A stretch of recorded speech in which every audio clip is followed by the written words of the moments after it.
Obviously, Mr. Baines would be satisfied by whatever gift the ranking trade mission grafted to him through the good offices of Mr. Tagomi. But Mr. Tagomi, in asking the question, had a deeper query in the back of his mind, one of which he was barely conscious. As so often, the oracle had perceived that more fundamental query, and, while answering the other, had taken it upon itself to answer the subliminal one too. "As we know," Mr. Tagomi said, "Mr. Baines is bringing us detailed account of new injection molds developed in Sweden. Were we successfully to sign agreement with his firm, we could no doubt replace many present metals, quite scarce, with plastics." For years the Pacific had been trying to get basic assistance in the synthetics field from the Reich. However, the big German chemical cartels, IG Farben in particular, had harbored their patents, had in fact created a world monopoly in plastics, especially in the development of the polyesters. By this means, Reich trade had kept an edge over Pacific trade, and in technology the Reich was at least 10 years ahead.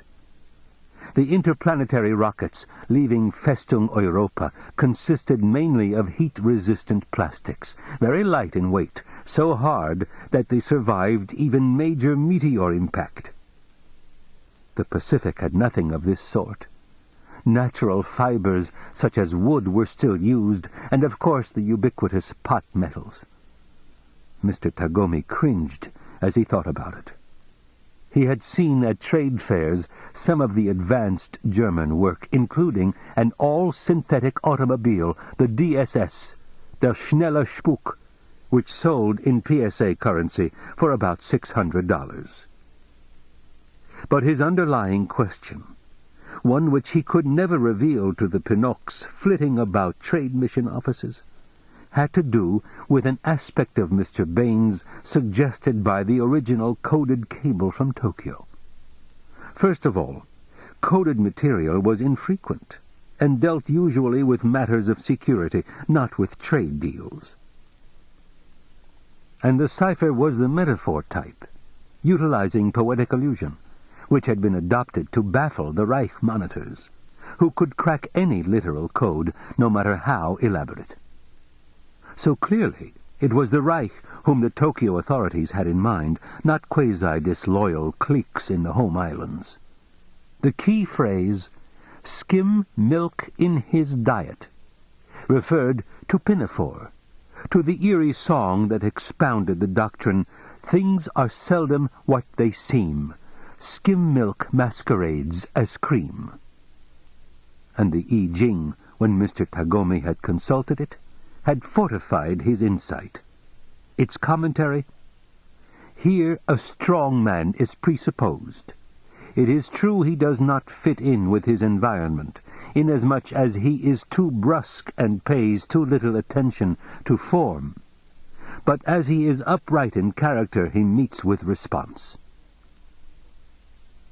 The insight was simply that Mr. Baines was not what he seemed, that his actual purpose in coming to San Francisco was not to sign a deal for injection molds, that, in fact, Mr. Baines was a spy.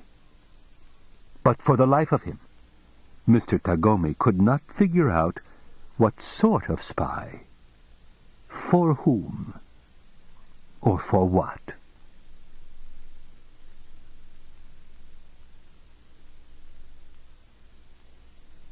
At 1:40 that afternoon, Robert Childan, with enormous reluctance, locked the front door of American Artistic Handcrafts, Incorporated. He lugged his heavy cases to the curb, hailed a pedicab, and told the Chink to take him to the Nippon Times building. The Chink, gaunt-faced, hunched over and perspiring, gasped a place-conscious acknowledgment and began loading Mr. Childan's bags aboard. Then, having assisted Mr. Childan himself into the carpet-lined seat, the Chink clicked on the meter, mounted his own seat, and pedaled off along Montgomery Street among the cars and buses. The entire day had been spent finding the item for Mr. Tagomi, and Childan's bitterness and anxiety almost overwhelmed him as he watched the buildings pass. And yet, triumph. The separate skill apart from the rest of him. He had found the right thing. And Mr. Tagomi would be mollified, and his client, whoever he was, would be overjoyed. I always give satisfaction, Childan thought, to my customers. He had been able to procure, miraculously, an almost mint copy of Volume 1, Number 1, of Tip-Top Comics, dating from the 30s. It was a choice piece of Americana. One of the first funny books, a prize collectors searched for constantly. Of course he had other items with him, to show first. He would lead up, gradually, to the funny book, which lay well protected in a leather case packed in tissue paper at the center of the largest bag. The radio of the pedicab blared out popular tunes, competing with the radios of other cabs, cars, and buses. Childan did not hear. He was used to it. Nor did he take notice of the enormous neon signs with their permanent ads obliterating the front of virtually every large building. After all, he had his own sign. At night it blazed on and off in company with all the others of the city. What other way did one advertise? One had to be realistic. In fact, the uproar of radios, traffic noises, the signs and people lulled him. They blotted out his inner worries. And it was pleasurable to be pedaled along by another human being, to feel the straining muscles of the chink transmitted in the form of regular vibrations, a sort of relaxing machine, Childan reflected. To be pulled instead of having to pull. And to have, if even for a moment, higher place. Guiltily he woke himself. Too much to plan. No time for a midday doze. Was he absolutely properly dressed to enter the Nippon Times building? Possibly he would faint in the high-speed elevator, but he had motion illness tablets with him, a German compound. The various modes of address, he knew them, whom to treat politely, whom rudely. Be brusque with the doorman, elevator operator, receptionist, guide, any janitorial person. Bow to any Japanese, of course, even if it obliged him to bow hundreds of times. But the Pinocs, nebulous area. Bow, but look straight through them as if they did not exist. Did that cover every situation, then? What about a visiting foreigner? Germans often could be seen at the trade missions as well as neutrals. And then, too, he might see a slave. German or South ships docked at the port of San Francisco all the time, and blacks occasionally were allowed off for short intervals, always in groups of fewer than 3. And they could not be out after nightfall. Even under Pacific law they had to obey the curfew, but also slaves unloaded at the docks, and these lived perpetually ashore in shacks under the wharves above the waterline. None would be in the trade mission offices, but if any unloading were taking place, for instance, should he carry his own bags to Mr. Tagomi's office? Surely not. A slave would have to be found, even if he had to stand waiting an hour, even if he missed his appointment.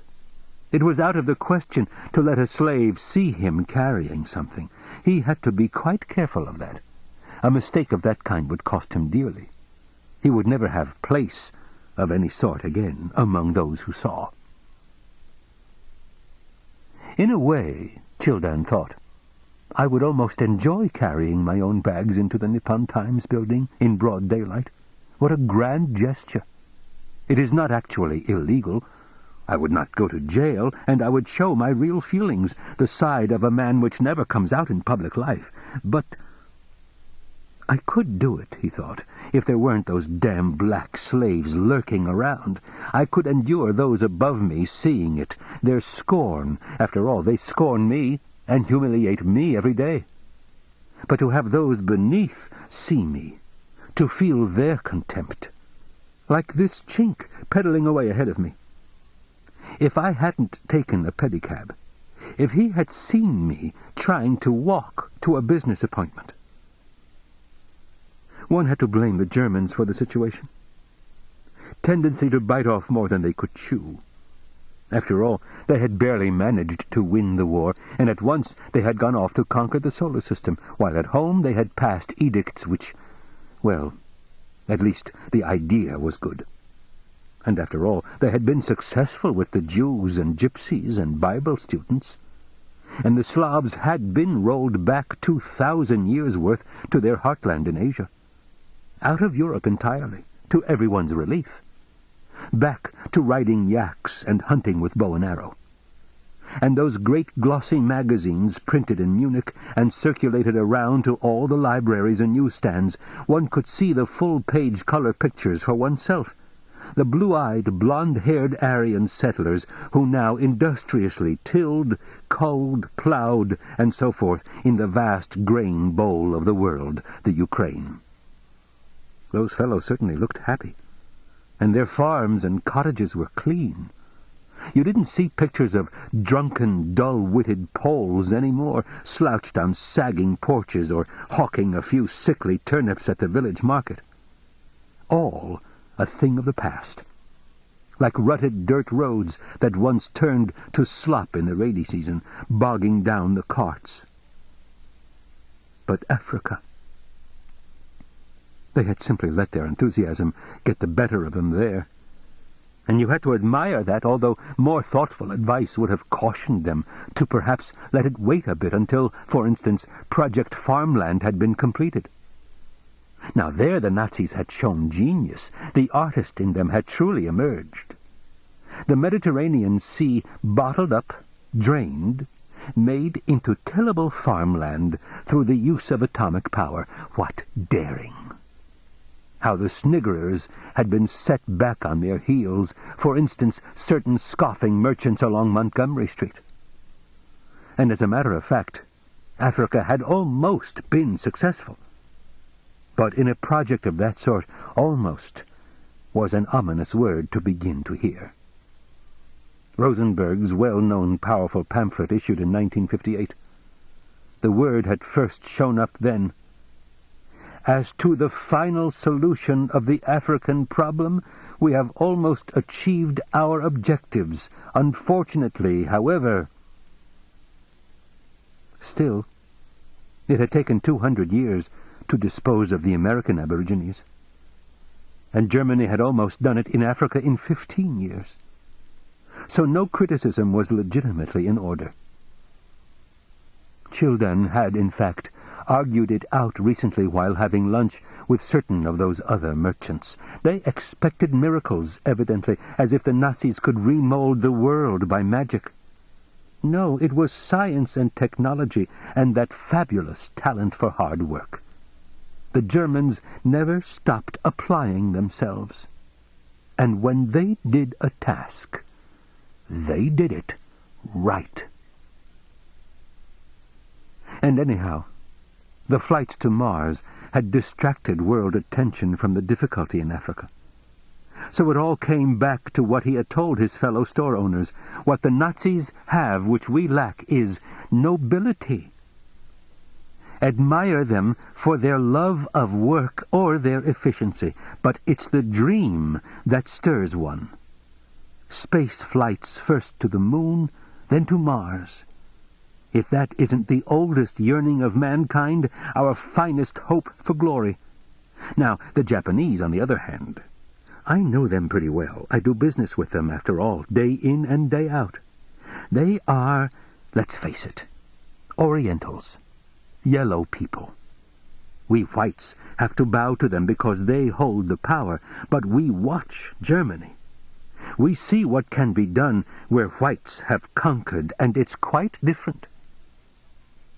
"We approach the Nippon Times building, sir," the Chink said, his chest heaving from the exertion of the hill climbing. He slowed now. To himself, Childan tried to picture Mr. Tagomi's client. Clearly the man was unusually important. Mr. Tagomi's tone on the telephone, His immense agitation had communicated the fact. Image of one of Childan's own very important clients, or rather customers, swam up into his mind, a man who had done a good deal to create for Childan a reputation among the high-placed personages residing in the Bay Area. 4 years ago, Childan had not been the dealer in the rare and desirable which he was now. He had operated a small, rather dimly lighted second-hand bookshop on Geary. His neighboring stores sold used furniture or hardware or did laundry. It was not a nice neighborhood. At night, strong-arm robberies and sometimes rape took place on the sidewalk, despite the efforts of the San Francisco Police Department and even the Kempeitai, the Japanese higher-ups. All store windows had iron gratings fitted over them once the business day had ended, this to prevent forcible entry. Yet into this district of the city had come an elderly Japanese ex-army man, a Major Itohumo. Tall, slender, white-haired, walking and standing stiffly, Major Humo had given Childan his first inkling of what might be done with his line of merchandise. "I am a collector," Major Humo had explained. He had spent an entire afternoon searching among the heaps of old magazines in the store. In his mild voice he had explained something which Childan could not quite grasp at the time. To many wealthy, cultured Japanese, the historic objects of American popular civilization were of equal interest alongside the more formal antiques. Why this was so, the Major himself did not know. He was particularly addicted to the collecting of old magazines dealing with U.S. brass buttons, as well as the buttons themselves. It was on the order of coin or stamp collecting. No rational explanation could ever be given. And high prices were being paid by wealthy collectors. "I will give you an example," the Major had said. "Do you know what is meant by horrors of war cards?" He had eyed Childan with avidity. Searching his memory, Childan had at last recalled. The cards had been dispensed during his childhood with bubblegum, a cent apiece. There had been a series of them, each card depicting a different horror. "A dear friend of mine," the Major had gone on, "collects horrors of war. He lacks but one now, the sinking of the Panay. He has offered a substantial sum of money for that particular card." "Flip cards," Childan had said suddenly. "Sir?" "We flipped them. There was a head and a tail side on each card." He had been about 8 years old. "Each of us had a pack of flip cards. We stood, 2 of us, facing each other. Each of us dropped a card so that it flipped in the air. The boy whose card landed with the head side up, the side with the picture, won both cards." How enjoyable to recall those good days, those early happy days of his childhood. Considering, Major Humo had said, "I have heard my friend discuss his horrors of war cards, and he has never mentioned this. It is my opinion that he does not know how these cards actually were put to use." Eventually the Major's friend had shown up at the store to hear Childan's historically first-hand account. That man, also a retired officer of the Imperial Army, had been fascinated. "Bottle caps!" Childan had exclaimed without warning. The Japanese had blinked uncomprehendingly. "We used to collect the tops from milk bottles as kids. The round tops that gave the name of the dairy. There must have been thousands of dairies in the United States. Each one printed a special top." The officer's eyes had glinted with the instinct. "Do you possess any of your sometime collection, sir?" Naturally, Childan did not, but probably it was still possible to obtain the ancient, long-forgotten tops from the days before the war, when milk had come in glass bottles rather than throwaway pasteboard cartons. And so, by stages, he had gotten into the business. Others had opened similar places. taking advantage of the ever-growing Japanese craze for Americana. But Childan had always kept his edge. "Your fare," the Chink was saying, bringing him out of his meditation, "is $1, sir." He had unloaded the bags and was waiting. Absent-mindedly, Childan paid him. Yes, it was quite likely that the client of Mr. Tagomi resembled Major Humo. At least, Childan thought tartly, from my point of view. He had dealt with so many Japanese, but he still had difficulty telling them apart. There were the short, squat ones, built like wrestlers. Then the druggist-like ones. The tree, shrub, flower gardener ones. He had his categories. And the young ones, who were to him not like Japanese at all. Mr. Tagomi's client would probably be portly, a businessman smoking a Philippine cigar. And then, standing before the Nippon Times building, with his bags on a sidewalk beside him, Childan suddenly thought with a chill, suppose his client isn't Japanese? Everything in the bags had been selected with them in mind, their tastes. But the man had to be Japanese. A Civil War recruiting poster had been Mr. Tagomi's original order. Surely only a Japanese would care about such debris. Typical of their mania for the trivial, their legalistic fascination with documents, proclamations, ads. He remembered one who had devoted his leisure time to collecting newspaper ads of American patent medicines of the 1900s.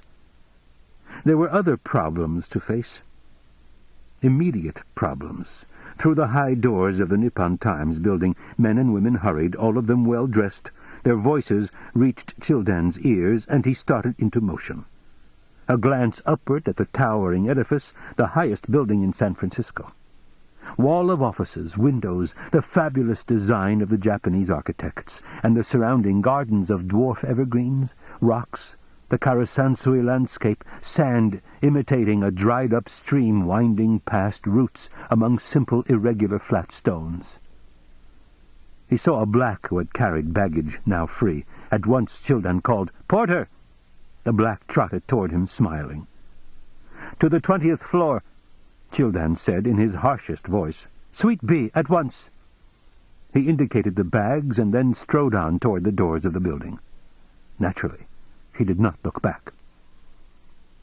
A moment later he found himself being crowded into one of the express elevators, mostly Japanese around him, their clean faces shining slightly in the brilliant light of the elevator. Then the nauseating upward thrust of the elevator, the rapid click of floors passing. He shut his eyes, planted his feet firmly, prayed for the flight to end. The black, of course, had taken the bags up on a service elevator. It would not have been within the realm of reason to permit him here. In fact, Childan opened his eyes and looked momentarily. He was one of the few whites in the elevator. When the elevator let him off on the 20th floor, Childan was already bowing mentally, preparing himself for the encounter in Mr. Tagomi's offices.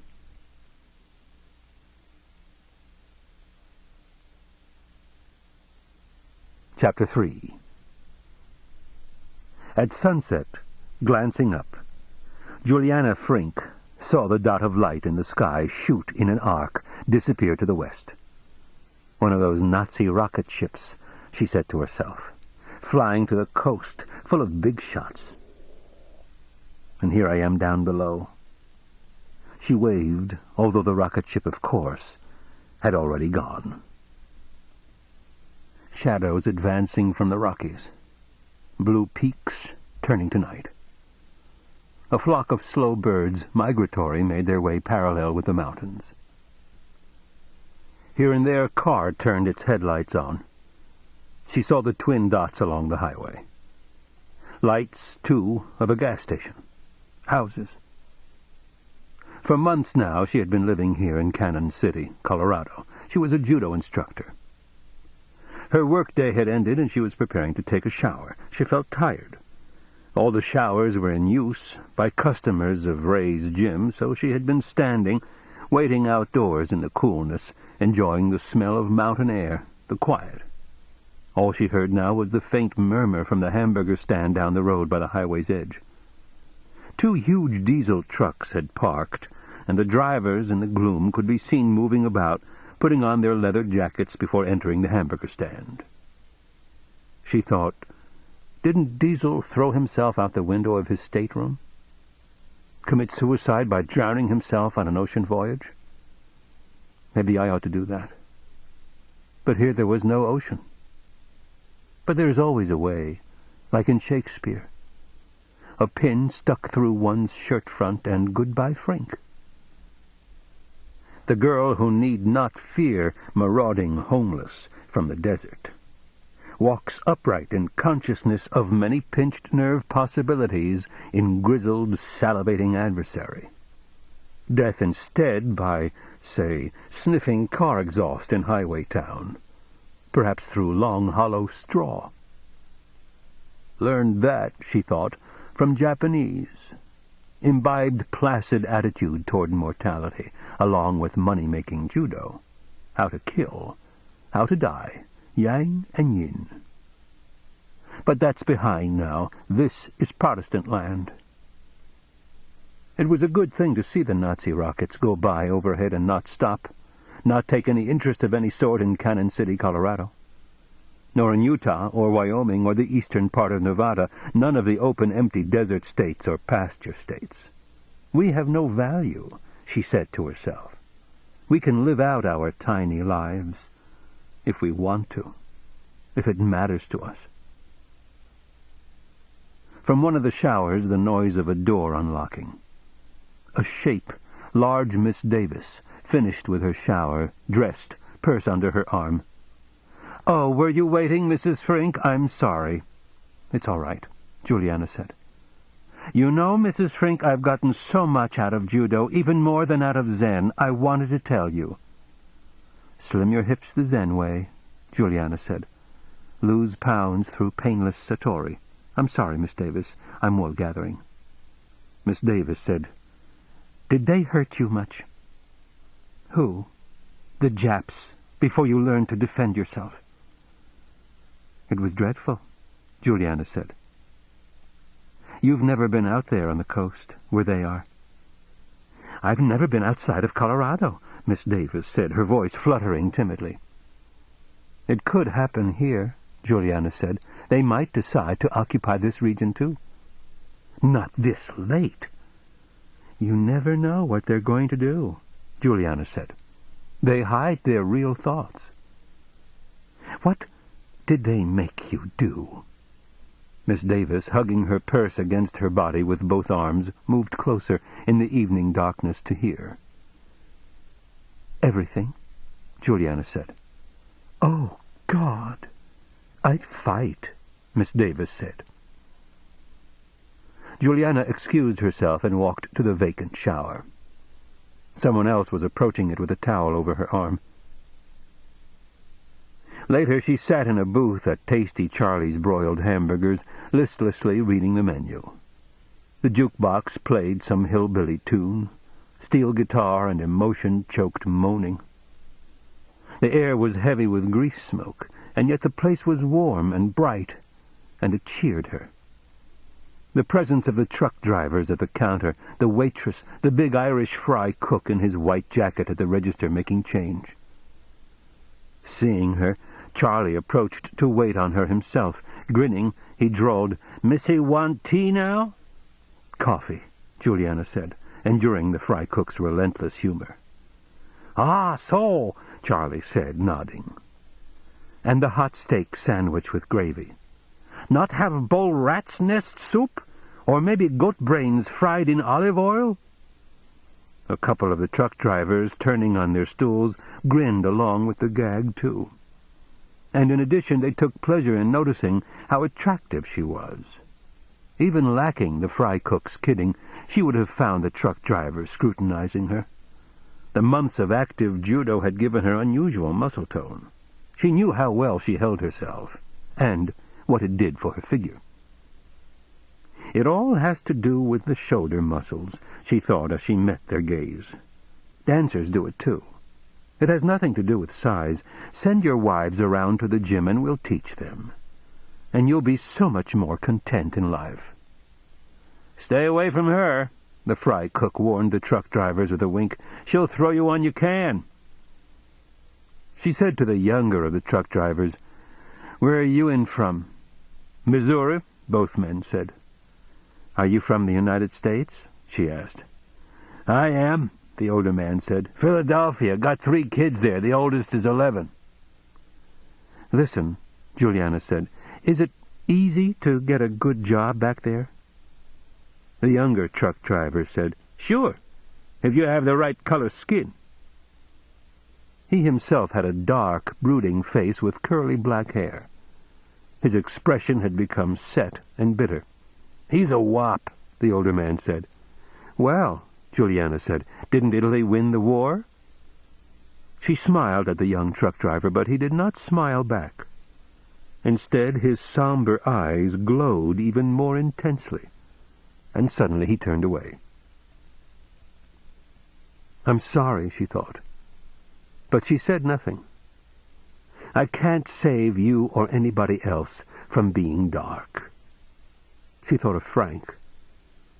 I wonder if he's dead yet. Said the wrong thing, spoke out of line. No, she thought, somehow he likes Japs. Maybe he identifies with them because they're ugly. She had always told Frank that he was ugly. Large pores, big nose. Her own skin was finely knit, unusually so. Did he fall dead without me? A fink is a finch, a form of bird, and they say birds die. "Are you going back on the road tonight?" she asked the young Italian truck driver. "Tomorrow." "If you're not happy in the U.S., why don't you cross over permanently?" she said. "I've been living in the Rockies for a long time, and it isn't so bad. I lived on the coast in San Francisco. They have the skin thing there, too." Glancing briefly at her as he sat hunched at the counter, the young Italian said, "Lady, it's bad enough to have to spend one day or one night in a town like this. Live here? Christ. If I could get any other kind of job and not have to be on the road eating my meals in places like this." Noticing that the fry cook was red, he ceased speaking and began to drink his coffee. The older truck driver said to him, "Joe, you're a snob." "You could live in Denver," Juliana said. "It's nicer up there." "I know you East Americans," she thought. "You like the big time, dreaming your big schemes. This is just the sticks to you, the Rockies. Nothing has happened here since before the war. Retired old people, farmers, the stupid, slow, poor, and all the smart boys have flocked east to New York, crossed the border legally or illegally. Because, she thought, that's where the money is, the big industrial money, the expansion. German investment has done a lot. It didn't take long for them to build the U.S. back up." The fry cook said in a hoarse, angry voice, "Buddy, I'm not a Jew lover, but I seen some of those Jew refugees fleeing your U.S. in '49, and you can have your U.S. If there's a lot of building back there and a lot of loose, easy money, it's because they stole it from those Jews when they kicked them out of New York. That goddamn Nazi Nuremberg law. I lived in Boston when I was a kid, and I got no special use for Jews, but I never thought I'd see that Nazi racial law get passed in the U.S. Even if we did lose the war, I'm surprised you aren't in the U.S. Armed Forces, getting ready to invade some little South American republic as a front for the Germans, so they can push the Japanese back a little more." Both truck drivers were on their feet, their faces stark. The older man picked up a ketchup bottle from the counter and held it upright by the neck. The fry cook, without turning his back to the two men, reached behind him until his fingers touched one of his meat forks. He brought the fork out and held it. Juliana said, "Denver is getting one of those heat-resistant runways so that Lufthansa rockets can land there." None of the 3 men moved or spoke. The other customers sat silently. Finally, the fry cook said, "One flew over around sundown." "It wasn't going to Denver," Juliana said. "It was going west, to the coast." By degrees, the 2 truck drivers reseated themselves. The older man mumbled, "I always forget. They're a little yellow out here." The fry cook said, No Japs killed Jews in the war or after. No Japs built ovens. Too bad they didn't, the older truck driver said. But picking up his coffee cup, he resumed eating. Yellow, Juliana thought. Yes, I suppose it's true. We love the Japs out here. Where are you staying? She asked, speaking to the young truck driver, Joe. Overnight. I don't know, he answered. I just got out of the truck to come in here. I don't like this whole state. Maybe I'll sleep in the truck. The Honeybee Motel isn't too bad, the fry cook said. Okay, the young truck driver said. Maybe I'll stay there, if they don't mind me being Italian. He had a definite accent, although he tried to hide it. Watching him, Juliana thought, it's idealism that makes him that bitter. Asking too much out of life. Always moving on, restless and griped. I'm the same way. I couldn't stay on the West Coast, and eventually I won't be able to stand it here. Weren't the old-timers like that? But, she thought, now the frontier isn't here, it's the other planets. She thought, he and I could sign up for one of those colonizing rocket ships. But the Germans would disbar him because of his skin, and me because of my dark hair. Those pale, skinny Nordic SS fairies in those training castles in Bavaria. This guy, Joe whatever, hasn't even got the right expression on his face. He should have that cold but somehow enthusiastic look, as if he believed in nothing and yet somehow had absolute faith. Yes, that's how they are. They're not idealists like Joe and me. They're cynics with utter faith. It's a sort of brain defect, like a lobotomy. That maiming those German psychiatrists do as a poor substitute for psychotherapy. Their trouble, she decided, is with sex. They did something foul with it back in the 30s, and it has gotten worse. Hitler started it with his... What was she, his sister? Aunt? Niece? And his family was inbred already. His mother and father were cousins. They're all committing incest, going back to the original sin of lusting for their own mothers. That's why they, those elite SS fairies, have that angelic simper, that blonde baby-like innocence. They're saving themselves for Mama. Or for each other. And who is Mama for them, she wondered. The leader, Herr Bormann, who is supposed to be dying, or the sick one, old Adolf, supposed to be in a sanitarium somewhere, living out his life of senile paresis. Syphilis of the brain, dating back to his poor days as a bum in Vienna. Long black coat, dirty underwear, flop houses. Obviously it was God's sardonic vengeance, right out of some silent movie. That awful man struck down by an internal filth. The historic plague for man's wickedness. And the horrible part was that the present-day German Empire was a product of that brain. First a political party, then a nation, then half the world. And the Nazis themselves had diagnosed it, identified it, that quack herbal medicine man who had treated Hitler, that Dr. Morel, who had dosed Hitler with a patent medicine called Dr. Köster's anti-gas pills. He had originally been a specialist in venereal disease. The entire world knew it. And yet the leader's gabble was still sacred, still holy writ. The views had infected a civilization by now, and, like evil spores, the blind, blonde Nazi queens were swishing out from Earth to the other planets, spreading the contamination. What you get for incest? Madness, blindness, death. Brr. She shook herself. "Charlie," she called to the fry cook, "you about ready with my order?" She felt absolutely alone. Getting to her feet, she walked to the counter and seated herself by the register. No one noticed her, except the young Italian truck driver. His dark eyes were fixed on her. Joe, his name was. Joe what? She wondered. Closer to him now, she saw that he was not as young as she had thought. Hard to tell, the intensity all around him disturbed her judgment. Continually he drew his hand through his hair, combing it back with crooked, rigid fingers. There's something special about this man, she thought. He breathes death. It upset her, and yet attracted her. Now the older truck driver inclined his head and whispered to him. Then they both scrutinized her, this time with a look that was not the ordinary male interest. "Miss," the older one said. Both men were quite tense now. "Do you know what this is?" He held up a flat, white box, not too large. "Yes," Juliana said. "Nylon stockings.